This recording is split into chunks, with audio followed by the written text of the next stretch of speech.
নেত্রকোনার মদন উপজেলায় মাদ্রাসা ছাত্রী ধর্ষণ ও অন্তঃসত্ত্বা হওয়ার ঘটনায় গ্রেফতার মাদ্রাসা শিক্ষক আমানুল্লাহ সাগরকে ৩ দিনের রিমান্ডে পাঠিয়েছে আদালত।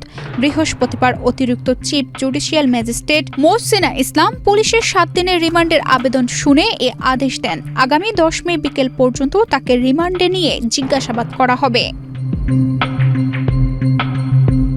এ সময় মামলার রাষ্ট্রপক্ষের আইনজীবী ও মামলা তদন্ত কর্মকর্তারা জানান, পুলিশ সুপারের নির্দেশে আসামিকে রিমান্ডে নিয়ে জিজ্ঞাসাবাদ করা হবে। রাষ্ট্রপক্ষের আইনজীবীরা বলেন, ঘটনার সত্য উদ্ঘাটন ও গুরুত্বপূর্ণ তথ্য সংগ্রহের জন্য রিমান্ডের প্রয়োজন। পাশাপাশি ডিএনএ পরীক্ষা ও অন্যান্য আইনি প্রক্রিয়ার বিষয়েও কথা বলা হয়। বিজ্ঞ আদালত দীর্ঘ শুনানি অন্তে এই আসামিকে ন্যায় বিচারের স্বার্থে ৩ দিনের পুলিশ রিমান্ড মঞ্জুর করেছে। 3 দিনের পুলিশ রিমান্ড মঞ্জুর করেছে। আমরা আদালতের এই আদেশে আপাতত সন্তুষ্ট আছি। ডিএনএ রিপোর্ট তো আসামি মাত্র ধৃত হয়েছে, আসামি ধৃত ছাড়া তো ডিএনএ রিপোর্ট করা সম্ভব না।